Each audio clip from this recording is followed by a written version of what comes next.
So the Steam sale ended last week. I didn't fare too badly though, spending only about $25 on 4 Metroidvania style games. What can I say, I was in that kind of a mood. The first game I attempted to play was Castle in the Darkness, a retro-style Metroidvania game in which you play as a silent hero trying to rid his king's domain named Alexandria of evil monsters. First off, the opening cutscenes look very old school. I mean, really old school. They feel like they were ripped right from an NES cart. Of course, the music is more modernized 8-bit, but overall, the original feel that you get is a classic retro vibe. To be more accurate, the game itself almost feels like Zelda 2.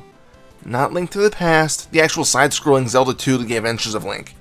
You play as a lone knight who survived the attack, who sets out to find out who's behind the monster invasion.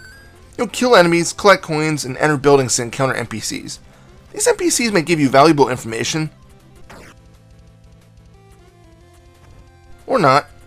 Some of them also function as shopkeepers, where you can exchange gold for items.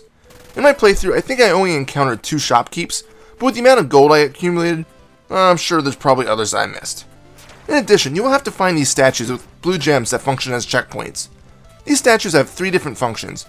First and foremost, you can save your game at them. They will also automatically restore your health upon touching them. In addition, it's at these statues that you can bring up the menu, in which you can view and swap around any equipment you've found.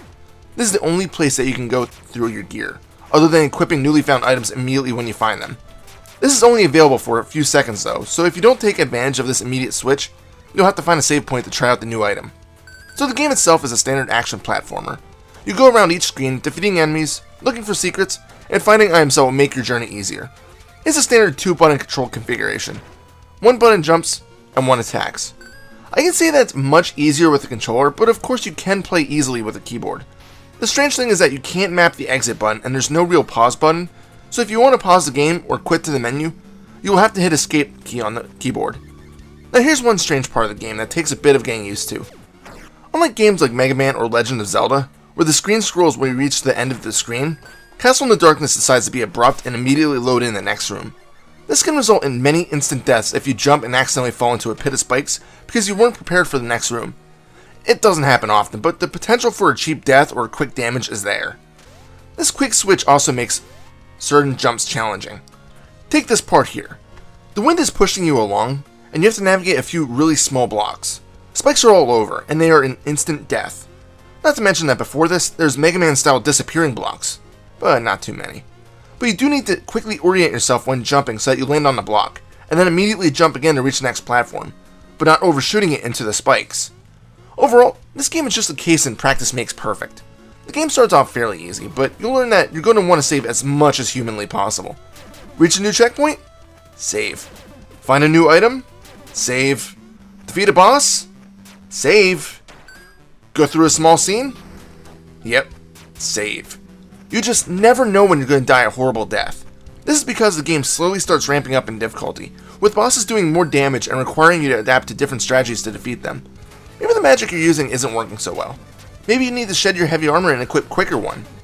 And then you can just encounter areas where one misstep can result in an impaling of your character through the spikes. You can try to opt to speedrun through the game, but it's not recommended, because if you don't take down some of the more optional side bosses, you're going to be in trouble later. The majority of the bosses give you a heart, which increases your maximum life by 1 point.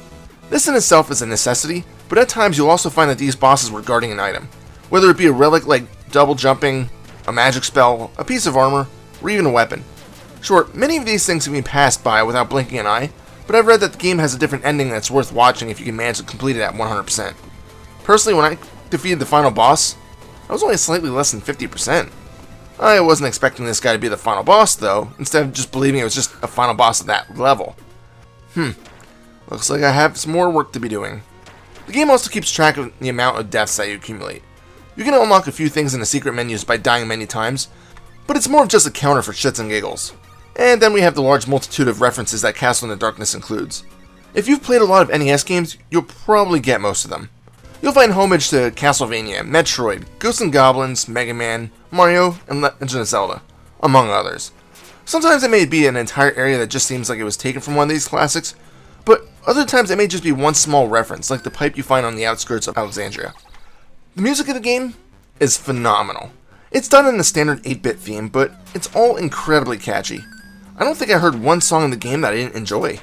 I especially loved the boss fight music. I guess that's a good thing, because I've heard it enough with all the deaths that I had. I really can't think of anything else to say about the game. It's just a fun throwback style game. It doesn't have the depth that many other games of the same style may have, but that doesn't mean much when the game's this damn fun.